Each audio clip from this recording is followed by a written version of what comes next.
Bapak-Mama sekalian, Shalom. Shalom. Selamat hari Minggu untuk kita semua. Selamat hari Minggu. Mengawali saya khotbah pagi ini, saya mau tanya, pernah pesan dari Bapak-Mama dalam kehidupan marah satu dengan yang lain? Pernah. Pasti pernah. Kalau ketong pernah marah dalam ketong hidup, kira-kira dipurasa karena ketika ketong jalan di jalan dan ketong ketemu itu orang, masih dipurasa ini terlalu sesa. Rasa-rasa kayak mau pukul dia atau rasa kayak mau menghindar dari dia. Nah, Bapak Mama yang saya kasih sinode hari ini merumuskan tema renungan minggu ini di teks bacaan Filemon pasal 1 ayat 8 hingga ayat yang ke-22 dengan tema gereja sebagai komunitas penyembuh. Secara praktis, Bapak Mama judul ini menggambarkan makna dan fungsi gereja bagi dunia dan juga bagi manusia. Nah, istilah penyembuh dalam judul ini dimengerti sebagai tugas yang harus dikerjakan oleh gereja sebagai persekutuan sekaligus sebagai individu anggota gereja. Seluruh kehidupan Yesus dapat disimpulkan sebagai kehidupan yang memberi diri. Yesus merumuskan inti kehidupannya di dalam dunia sebagai kehidupan yang mau melayani dan memberi nyawanya menjadi tebusan bagi banyak orang. Yesus mau rela mati di atas kayu salib hanya untuk menebus kita punya dosa, Mama. Nah, istilah tebusan di sini menjelaskan bahwa pemberian diri Yesus dimaksudkan agar mereka yang kehilangan diri, mereka yang hidupnya terjajah oleh rupa-rupa bentuk penjajahan yang sudah meremukkan dan sudah membantahkan, itu dapat meledakkan dan mendapatkan kembali hidupnya. Sekaligus kita dapat mendapat kesempatan untuk hidup sebagai manusia dalam satu persekutuan. Bapak Mama, di sini kita pembacaan berbicara tentang perbudakan. Perbudakan ini merupakan salah satu kondisi sosial yang sengaja diciptakan dalam masyarakat sehingga membuat seseorang atau sekelompok orang menghilangi atau kehilangan jati diri. Bapak Mama pasti tahu orang yang disebut budak itu yang kemana.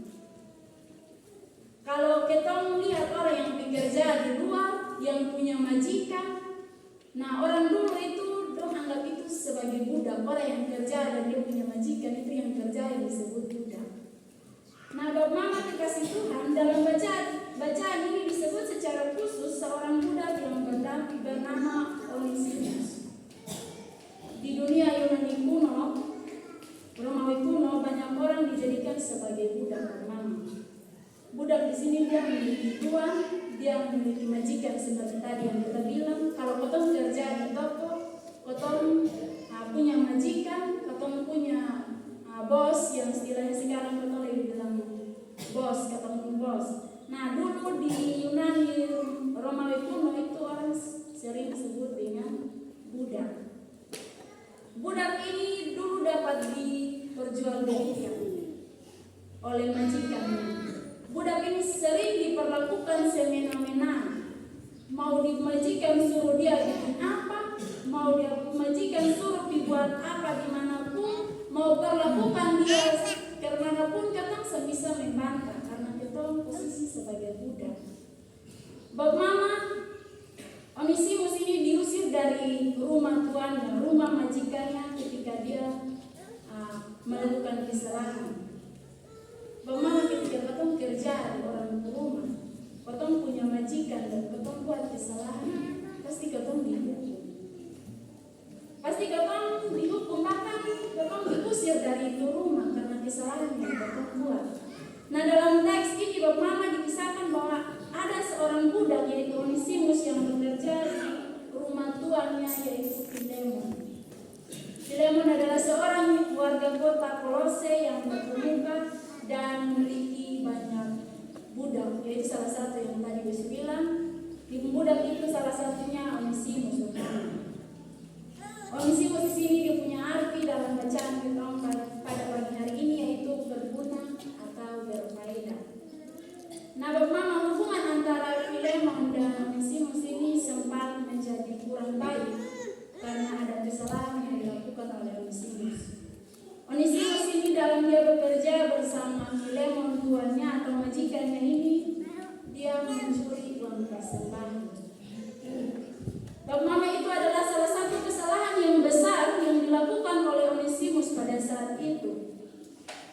Karena itu Onesimus melarikan diri dari rumah majikannya. Sebelum dia diusir, dia lari duluan. Karena dia takut bermama. Nah, ketika dia lari dari rumah majikannya ini, dia bertemu dengan Rasul Paulus. Dan dia bertemu dengan Rasul Paulus ini di penjara. Bermama dikasih Tuhan, ketika dia melarikan diri dan bertemu dengan Rasul Paulus dalam penjara, Paulus ini menginjilinya karena kita tahu bahwa ketika Paulus ada dalam penjara, mama dia sambil barengki untuk memberitakan Injil. Bahkan Paulus ada dalam penjara bukan karena kesalahan yang dia lakukan seperti dia mencuri, dia membunuh, tidak. Paulus ini masuk penjara karena dia memberitakan Injil. Bayangkan bahwa orang yang memberitakan Injil saja dia masuk penjara. Kalau kita ada di Paulus di posisi pasti kita ngomong, Tuhan tanya itu, Tuhan kenapa besok lakukan semua Tuhan masih hukum beta, Tuhan masih kasih beta masuk penjara. Tapi Bapak Paulus menerima itu dengan sukacita. Ketika dia ada dalam penjara, mama dia masih mau tulis surat untuk berbagai tempat, dia masih mau memberitakan Injil untuk setiap orang yang mau datang kepadanya. Bapak mama ketika Onesimus lari dan bertemu Paulus, dia menginjili dan melalui penginjilan yang Paulus lakukan, Onesimus menerima Kristus sebagai juru selamat dalam hidupnya. Hal ini membawa perubahan bagi hidup Onesimus, Bapak. Perjumpaan dengan Kristus melalui Rasul Paulus ini benar-benar menjadi titik balik dari kehidupannya. Bapak, sejak saat itu Paulus menyebutnya sebagai anak. Ketika Onesimus mulai berubah, dia sebut sebagai anak dan sebut sebagai buah hati. Paulus tidak menahan Onesimus untuk harus ikut dia punya mau, harus ikut apa yang dia suruh, tapi Paulus malah mendorong dia, dorong Onesimus untuk kembali pulang ke Filemon. Dia minta Onesimus untuk kembali ke Filemon majikannya. Nah, hal ini nyata dari ungkapan hati Paulus sebagaimana dalam ayat 13 dan ayat 15. Mari kita semua buka bersama ayat yang ke-13 dan ayat yang ke-15 dan kita baca sama-sama. 1, 2, 3. Sebenarnya aku mau menahan diri di sini sebagai gantimu untuk melayani aku selama aku berjalan kepada Injil. Tetapi aku harus setujuanmu, aku tidak mau berbuat sesuatu supaya yang baik itu jangan melakukan seolah-olah dengan paksa, melainkan dengan sukarela. Sebab mungkin hanya Tuhan bersama sejenak supaya engkau dapat menerima. Bab mama dikasih Tuhan. Ketika dia kasih kembali mama, dia minta untuk dia kembali.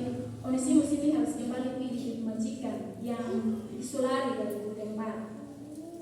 Paulus menggunakan posisi dan otoritasnya untuk menjadi perantara antara hubungan Filemon dan Onesimus supaya hubungan keduanya ini menjadi baik.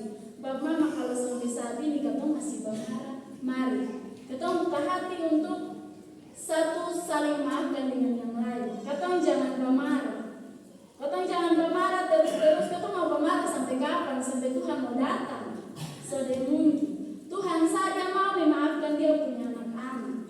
Bab mama yang dikasih dalam kasih Yesus Kristus, melalui surat Paulus, Rasul Paulus meminta kepada Filemon agar bersedia memaafkan segala kesalahan yang dibuat oleh Onesimus di masa lalu dan menerimanya kembali.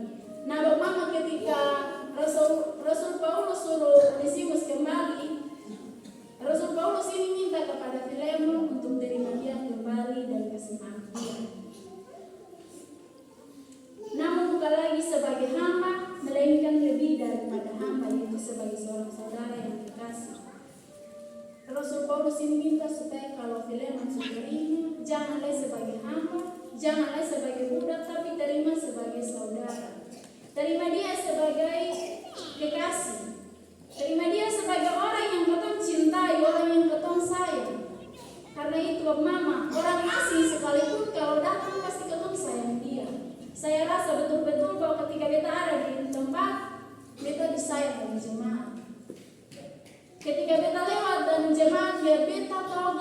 Sebelumnya tahu bahasa jemaat setogor kakak mau gimana, dan beta rasa ketika beta ada di sini beta punya bapak mama, bersaudara semua yang sayang beta. Nah, bapak mama dikasih Tuhan, Paulus meyakini Filemon bahwa Onesimus ini dia sudah berubah menjadi yang lebih baik. Dia bukan Onesimus yang dulu yang dianggap sudah bisa buat apa-apa, tetapi dia Onesimus yang sekarang sudah berguna, sudah bisa lakukan segala sesuatu. Bapak mama, dari teks bacaan kita pada pagi hari ini ada beberapa hal yang harus kita pelajari yang menjadi bahan refleksi dalam kehidupan sebagai gereja, sebagai komunitas penyembuh, dan sebagai pribadi orang yang percaya kepada Tuhan. Yang pertama, Bapak mama, rasa simpati dan rendah hati. Kita belajar dari sikap Paulus yang simpatik dan rendah hati ini, bahwa dalam bacaan ini mengingatkan kita untuk bersikap seperti Rasul Paulus yang membangun hubungan dengan kita sesama. Sikap Paulus ini menjadi pedoman bagi kita supaya kita tidak menggunakan posisi dan otoritas kita yang kita miliki untuk memaksakan kehendak kita kepada Tuhan. Sikap Paulus ini mau pesan ketong, kalau ketong su di atas, ketong su punya segala sesuatu, jangan pakai ketong punya otoritas, jangan pakai ketong kedudukan untuk suruh-suruh orang sesuka apa yang ketong mau. Jangan bilang ketong su jadi raja, jangan bilang ketong su jadi bos dan majikan, juga ketong bisa suruh siapa. Memang ketong ada orang yang mau kerja dengan ketong, ketong butuh orang untuk ada sama-sama dengan ketong, menolong ketong bermama. Tapi bukan berarti ketong menjadikan dong sebagai babu untuk selamanya, dan ketong sangat dong ketong pun saudara. Bapak mama kekasih Tuhan, hal yang kedua yang perlu ketong pelajari yaitu belajar dari sikap Paulus yang menunjukkan kewibawaannya dengan cara dan bahasa yang lembut dan demokrasi. Bapak mama, kalau ketong sudah jadi pemimpin, mari ketong pimpin ketong di masyarakat, ketong menjemaat dengan kelembutan, dengan kasih. Karena kalau ketong pimpin, ketong jemaat, ketong masyarakat dengan kasar, dengan kata-kata yang mau dibilang sangat diinginkan oleh jemaat dan masyarakat, mau setinggi-tinggi apapun ketong jemaat, ketong punya jabatan jemaat dan masyarakat sangat hargai ketong. Hal yang ketiga, belajar menerima dan memaafkan orang lain. Ketong belajar dari Paulus sebagaimana yang dia teruskan kepada Filemon untuk menerima Onesimus kembali dan memaafkan mama. Ada perubahan yang dilihat pada saat itu. Ketika Onesimus berubah, dia kembali dan pergi di Filemon dan dia minta maaf. Dan Filemon ini memaafkan dia. Oleh karena itu, Bapak mama yang dikasih dalam kasih Yesus Kristus, pesan yang kuat yang perlu ketong bawa dari poin ketiga ini yaitu tidak ada dosa yang terlalu besar untuk tidak diampuni, dan tidak ada seorang pun yang begitu hina untuk tidak dicintai. Kita mestinya mampu dengan rendah hati menerima mereka yang pernah berbuat salah kepada kita, karena itulah salah satu ciri khas murid Kristus. Soalnya ada orang yang terlalu berdosa, ketong saudara yang berdosa di ketong seberat apa? Ketong pasti pikir ketong kehidupan selama ini banyak hal yang ketong sebuah yang bikin Tuhan itu terlalu sakit. Tapi Tuhan sambil dendam ketong, Tuhan malah kasih ketong kesempatan untuk berubah. Tuhan mengampuni ketong dengan mati di atas kayu salib, rela berkorban untuk ketong semua. Nah, Bapak mama kasih Tuhan, poin terakhir, gereja sebagai komunitas penyembuh tidak hanya memakai hukum kasih Yesus sebagai dasar untuk memahami pelayanannya, tetapi terpanggil untuk menatap persekutuannya dan persekutuan yang hidup dalam bahkan hidup bagi belas kasihan. Bapak mama dikasih Tuhan, oleh karena itu keterbatasan gereja yaitu tidak mampu untuk menyembuhkan secara fisik. Gereja sudah mampu untuk menyembuhkan secara fisik untuk semua jemaatnya, tetapi Bapak mama sekalian, gereja mampu untuk menyembuhkan secara psikologis. Bapak mama, ini merupakan salah satu aspek mendasar bagi gereja untuk memahami dirinya sebagai persekutuan penyembuh dan persekutuan yang tidak menyingkirkan oleh karena dianggap tidak berguna karena status sosial. Sebagai budak melenggang persekutuan yang terbuka yang digerakkan oleh belas kasih untuk menjumpai dan menolong mereka yang pergaulannya luar di masyarakat. Bahwa persekutuan yang tetap menghargai manusia adalah persekutuan yang kita mau hidup dalam persekutuan saling menghormati satu dengan yang lain, kita mau saling mengasihi satu